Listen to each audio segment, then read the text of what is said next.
Esquece Paris, esquece Roma, esquece Madrid, esquece Barcelona, esquece Berlim. Aliás, não esquece não, mas eu tô aqui para te mostrar um país fora do radar e que tenho certeza que você vai gostar muito e com ótimo custo-benefício e o melhor, que você ainda consegue ir com milhas que nem eu vou revelar para você no final desse vídeo como você pode ir para esse país que tem um excelente custo-benefício, você vai se amarrar em visitar e ainda pode ir com milhas. E esse país, estamos falando aí da Ucrânia, exatamente o maior país aí da Europa, tá? Se considerar que a Rússia ela é Europa e Ásia, que fica somente na Europa, a Ucrânia ela é o país aí de maior território e é desse país que eu vou falar que eu já fui aí mais de 5 vezes e quero mostrar para você por que esse país aí é tão interessante. Então, vem comigo e aprende a vir de milhas.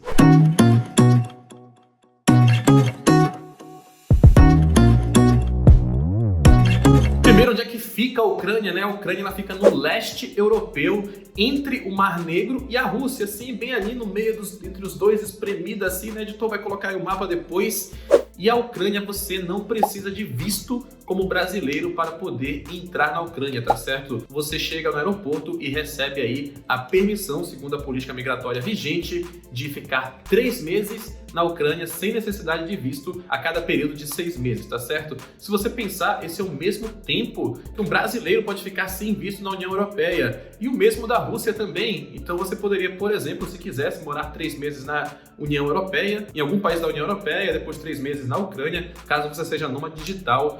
Fica aí só uma sugestão. De qualquer forma, se você que vai aí apenas visitar a Ucrânia, você não precisa de visto, beleza? E qual que é a capital da Ucrânia aí, né? A capital da Ucrânia é Kiev, tá certo? Mas tem uma pegadinha aí com o nome da capital. Eu já vou revelar para você ao longo do vídeo que se você utilizar quando chegar lá, já vai ser aí mais bem visto pelas pessoas, a depender de onde você esteja. Fica ligado que eu já vou contar essa curiosidade para você. A Ucrânia também é um país aí de um pouco mais de 40 milhões de habitantes, tá certo? Só para você comparar aí, o Brasil tem aí seus 200 e poucos milhões, a Ucrânia é 1/5 do Brasil, ou seja, 20% da população brasileira equivale aí à população da Ucrânia, só que territorialmente a Ucrânia é bem menor que o Brasil, né? Então sim, é um país aí considerado de certa forma não extremamente populoso, mas também não é um país aí de população pequena, tá certo? E cujo idioma oficial ele é o ucraniano. Sim, o ucraniano é um idioma oficial da Ucrânia, porém todo mundo na Ucrânia, praticamente sem exceção, fala o idioma russo. Inclusive, há muitas pessoas que falam russo, mas não falam ucraniano. Isso ocorre porque antigamente o país era parte da União das Repúblicas Socialistas Soviéticas, onde o idioma oficial era o russo, tá certo? Então muita gente fala russo, porque mesmo a geração mais jovem, os pais falavam russo antigamente, então praticamente, sem exceção, todo mundo no país fala russo e claro, os mais jovens aí falam ucraniano e querem aprender ucraniano porque o país precisa aí da sua identidade cultural cada vez mais forte. Isso aí já tem um pouco a ver com o que eu vou revelar para você ao longo do vídeo com relação ao nome da capital da Ucrânia, que é Kiev em português, beleza? E os preços, hein? Os preços, eles são aí mais baratos que o Brasil, tá certo? Na média, o mesmo nível de produto, serviço que você encontra no Brasil por um preço, na Ucrânia você vai encontrar por um preço um pouco menor, tá certo? Qual menor vai ser esse preço vai depender aí do produto ou do serviço, tá certo? Mas em geral, as coisas na Ucrânia são mais baratas, o que já torna aí por si só um grande atrativo para você visitar. Afinal, é muito melhor passar, por exemplo, com o mesmo orçamento, tô dando um exemplo aqui, tá, galera?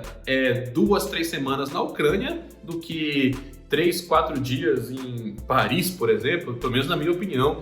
Além de eu preferir a Ucrânia e a capital da Ucrânia do que a capital da França, eu conseguiria ficar viajando muito mais tempo, né? Só fica essa dica aí pra você. Paris também é uma cidade linda, maravilhosa aí, mas eu gosto mais aí da Ucrânia e tô trazendo aqui pra vocês algumas curiosidades sobre esse país. Eu acho que esse cara é louco. Ele é mesmo biruto. E uma pergunta que muita gente tem dúvida, né? É seguro na Ucrânia, assim? Tipo, você andar na rua e tudo é super seguro, tá? Diria até que é mais seguro do que países aí como França, que em geral tem uns subúrbios aí um pouco mais de gueto, né? Sim, o nível de segurança na Ucrânia, ele é um bom nível de segurança, tá certo? Na verdade, a gente que é brasileiro, a gente é sempre um pouco preocupado, né? Ver se tem alguém do outro lado da rua meio mal encarado.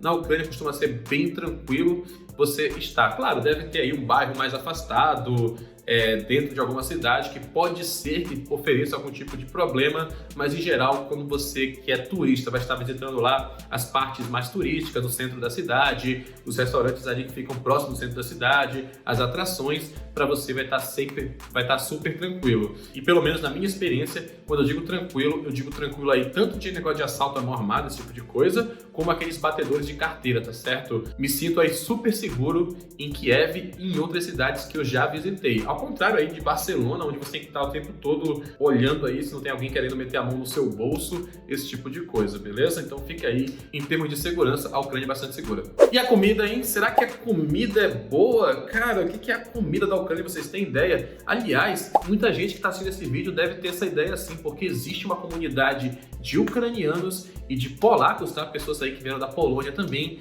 no sul do Brasil, em especial no estado do Paraná. Então muitas famílias ainda mantêm as tradições aí dessas comidas típicas, tá? E embora a comida da Ucrânia e da Polônia elas tenham algumas similaridades, existem as peculiaridades da comida da Ucrânia e as da Polônia. E esse vídeo aqui é justamente sobre a Ucrânia. Então, uma comida que eu gosto muito chama borscht, que é uma sopa de beterraba, e eu não suporto beterraba, mas essa sopa aí, ela é muito gostosa, tá? Igual aquela criança que, tipo assim, Eu não gosto de tomate. mas adora ketchup. Ou então, Eu não gosto de batata. mas come batata frita. Tipo, não gosto de purê de batata, mas come batata frita. Eu sou essa pessoa com borscht. Não gosto de beterraba, não suporto beterraba, mas essa sopa, ela é maravilhosa. Então, fica a dica aí, borscht, tá? B-O-R-S-C-H. B-O-R-S-C-H, isso aí. A palavra está...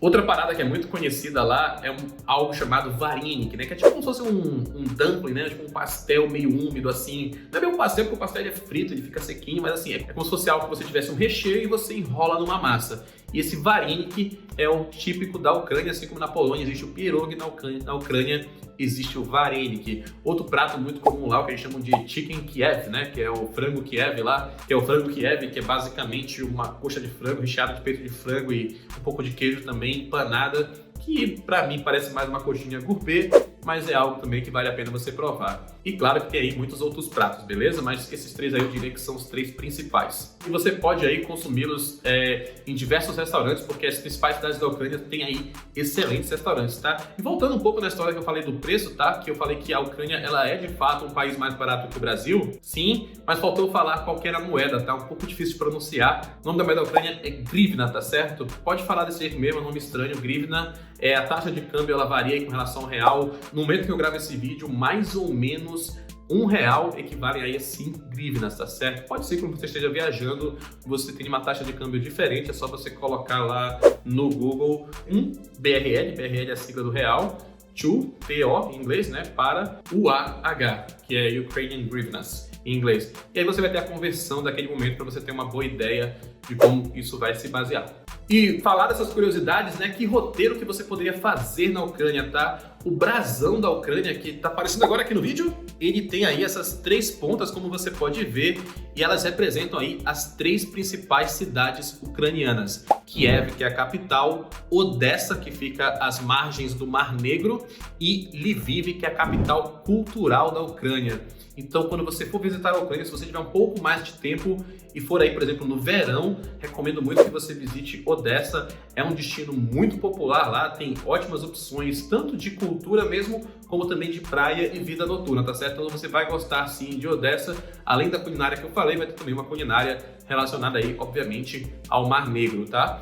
E se você for uma pessoa que curte mais aí museus, exibições, festivais, muita arquitetura, tem aí a cidade de Lviv, que é a capital cultural da Ucrânia. Essas cidades, juntamente com Kiev, formam as três principais cidades da Ucrânia, que são representadas aí por esse brasão. E elas têm uma curiosidade, a parte de Odessa é uma parte muito mais pró-Rússia, tá certo?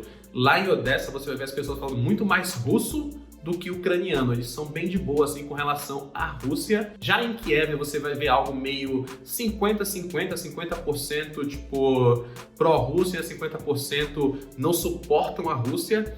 E em Lviv, que é a capital cultural, aí você vai ver a galera que realmente não suporta a Rússia, eles são muito mais pró-Ucrânia. E isso eu já vou explicar melhor também ao longo do vídeo, juntamente com a questão que eu falei lá do nome da cidade, lembra? Porque essa parte é muito importante para você entender a dinâmica e a história do país que você vai visitar. Então é isso aí, eu não recomendaria você ir para Odessa no inverno, mas no verão com certeza, e Kiev e Lviv pode ser no verão, primavera, outono, inverno, você vai gostar, vai ter coisa para fazer sim, tá? E se você curte aí esquiar, vou até colocar uma outra cidade aqui que tem aí uma opção muito em conta para você fazer esqui, que chama aí Dragobrat. Pois é, então Dragobrat é uma opção muito em conta para você esquiar. Você que acha aí que gosta de esquiar, então quer aprender, mas acha que é muito caro esquiar nos Alpes suíços, nos Alpes franceses ou austríacos, tá aí uma opção muito em conta para você em Dragobrat. Beleza? E se você tá gostando aqui desse vídeo cultural sobre a Ucrânia, já deixa o seu like aqui para dar aquela fortalecida no canal e também realizar sua inscrição, beleza? Vamos lá então. Fez aí? Fez? Agora fez? Então vamos continuar aqui. Vou falar um pouco mais aí, entrar no detalhe mais da cidade de Kiev, tá certo? Que Kiev, ele é o nome em português e também o nome em russo. Então, já fica aquilo que eu tinha falado no começo, os ucranianos que são aí contra a Rússia, tá certo? Eles não gostam de usar o nome Kiev, eles gostam de usar o nome da cidade em ucraniano, que se chama Kyiv. Kyiv em português seria como K-Y, não pensa besteira, I-V, beleza? Kyiv. Então, se você estiver na Ucrânia, estiver lá na capital, e aquela pessoa que você for conhecer ou qualquer tipo de coisa, se vocês entrarem nesse assunto, né, não sei, também delicado, você pode aí falar Kyiv ao invés de Kiev. Na verdade, até se a pessoa for pró-Rússia, ela vai entender você falar Kyiv e não vai fazer muita diferença, mas se ela for pró-Ucrânia, ela vai gostar muito que você está falando o nome da cidade correto em ucraniano, que é Kyiv e não Kiev, beleza? E essa cidade, ela é muito interessante, para mim uma das cidades mais interessantes do mundo, porque como você já sabe, quando você está numa cidade europeia, você tem toda uma história por trás, assim, de como aquilo começou, de antigamente, e tudo, e guerra, e tudo aquilo que passou. E na Ucrânia, na capital, Kyiv, ou Kiev, você tem tudo isso e mais uma história mais moderna, que eu vou resumir aqui para você, só para você entender um pouco a dinâmica desse conflito, beleza? Em 2013, o então presidente Viktor Yanukovych, que foi eleito com a promessa de campanha, e você achando que eram só os políticos brasileiros que não cumpriam as coisas, né? De aproximar a Ucrânia da União Europeia, tá certo? A Ucrânia, ela é sim um país relativamente pobre, tá certo? Como eu falei, as coisas são até mais baratas que no Brasil. E a Ucrânia tem esse interesse, os ucranianos, ou pelo menos boa parte deles, se aproximarem da União Europeia e melhorar de vida, tá certo? E o que esse presidente fez, ele rejeitou um acordo que aproximaria a Ucrânia da União Europeia, e isso quem gostou foi a Rússia, porque Rússia e União Europeia não se batem. Então, dessa forma, ele acabou meio que demonstrando seu apoio à Rússia. E para muitos ucranianos, a Rússia, ela é uma culpada pela situação do país, né? Não vou entrar no mérito se é ou se não é, mas o fato é que a União Soviética esteve presente esse tempo todo e muitos dos ucranianos atribuem o fato da Ucrânia não conseguir crescer, não conseguir ser um país economicamente de sucesso, à presença aí da zona de influência russa, tá? E uma coisa que eu já ouvi de um ucraniano, não cheguei a perguntar se eles se comparam muito, mas na minha experiência de mais de 90 países visitados, isso faz total sentido. A Polônia, que é o vizinho e é da União Europeia, hoje em dia é um país muito mais rico do que a própria Ucrânia. E quando a União Soviética colapsou, ambos os países tinham basicamente o mesmo nível lá de renda, riqueza ou a falta dela, depende como você quer enxergar. E aí os ucranianos é como se eles olhassem assim, tipo, o vizinho. Pô, e eu? Também quero enriquecer. Quero também entrar com a União Europeia. Então, quando isso aconteceu, houve aí muitos protestos na capital Kiev e a repressão do governo ela foi muito forte, tá certo? Foi tão forte que isso culminou em mais protestos e o presidente Viktor Yanukovych teve que fugir para a Rússia. Foram convocadas novas eleições, a Rússia invadiu a Crimeia, segundo os ucranianos dizem, segundo os russos dizem, eles apenas anexaram a Crimeia para proteger uma população de maioria russa. E essa península no sul da Ucrânia, chamada de Crimeia, que antigamente já foi aí parte da União Soviética e da República Russa. E se eu não me engano, depois o editor confirma isso aí pra mim, tá? Editor, não deixa passar vergonha aqui não. Confirma aí. Confirma aí, eu acho que foi Nikita Khrushchev que deu a Crimeia, a Península da Crimeia, para a República da Ucrânia. Na época, como tudo era a União das Repúblicas Socialistas Soviéticas, isso não fazia muita diferença.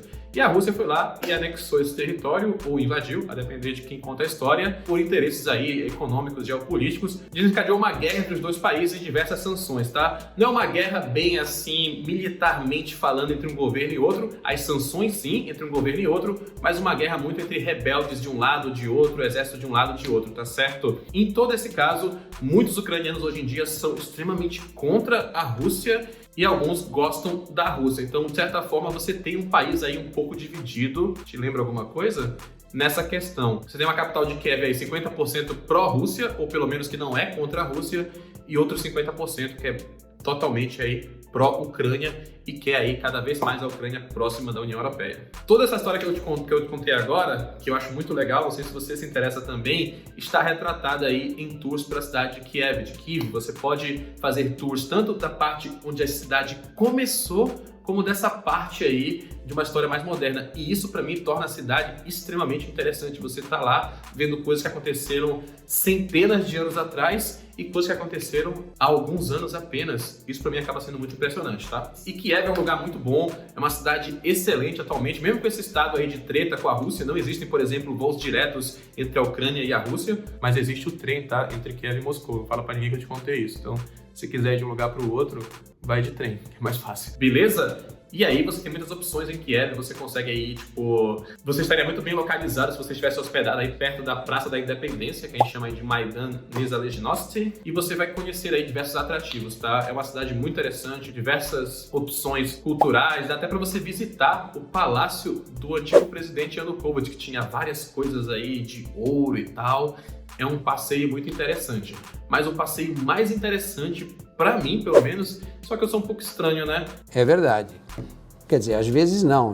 É com relação aí ao maior acidente nuclear da história que aconteceu em abril de 1986, chamado aí de Chernobyl. Maior desastre nuclear da história, e existem diversas empresas fazendo tour para Chernobyl. Recomendo que você faça isso se você tiver interesse, o tour de 2 dias, foco que você tenha muito interesse em conhecer, porque eu acho que um dia só é muito pouco tempo. Inclusive, tem até uma websérie que eu gravei lá em Chernobyl, chamada Por Dentro de Chernobyl, que você pode conferir aqui no canal e ver aí se você tem interesse em passar 1 ou 2 dias. Eu já fui 2 vezes, na primeira vez eu passei 2 dias, na segunda vez eu passei 1 dia só para fazer essa websérie, tá certo? Espero que eu tenha despertado a sua vontade de conhecer a Ucrânia e vamos deixar aí pro final do vídeo, como eu falei, como é que você vai fazer para chegar lá utilizando as suas milhas, tá? Falando aí primeiro dos programas de companhias aéreas nacionais, Smiles e Latam Pass.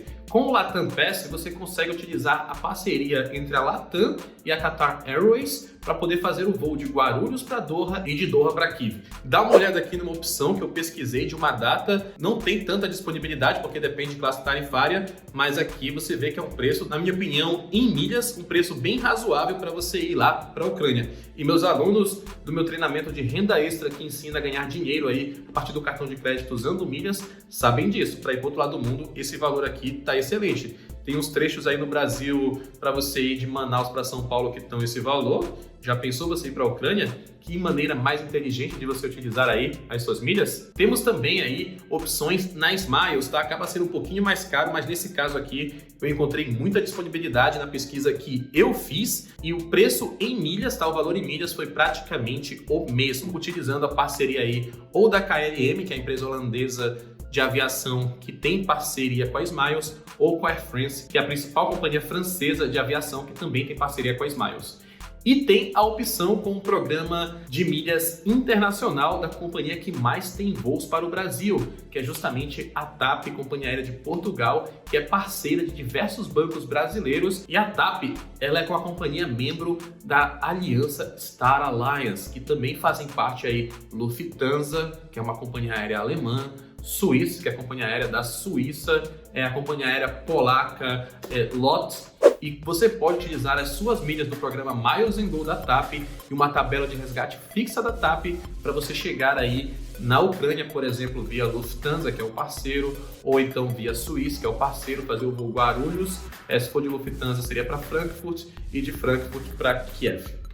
Ou então, se fosse via Suíça, você poderia fazer Guarulhos para Zurique e Zurique para Kiev. Talvez tenha uma outra escala no meio, usando a companhia aérea polonesa, podia ser, por exemplo, Guarulhos-Frankfurt, Frankfurt-Varsóvia, Varsóvia-Kiev, Guarulhos-Zurique, Zurique-Varsóvia, Varsóvia-Kiev. Encontrei muita disponibilidade, vocês estão vendo aqui, para você utilizar essa opção e chegar na Ucrânia. Esse é um destino super interessante, super acessível. Se você entende aí de milhas, sabe que conseguir essas milhas da TAP utilizando as parcerias através dos bancos brasileiros acaba saindo aí por um ótimo valor, beleza? Então é isso aí, se você gostou desse vídeo, deixe seus comentários aqui. Se você já foi na Ucrânia, comenta aqui o que você achou desse vídeo. Se você pensa em ir, comenta aqui o que você quer saber, que eu também vou lá, te respondo. E qualquer coisa também me manda aí no direct no Instagram. Tamo junto, um grande abraço e até o próximo vídeo.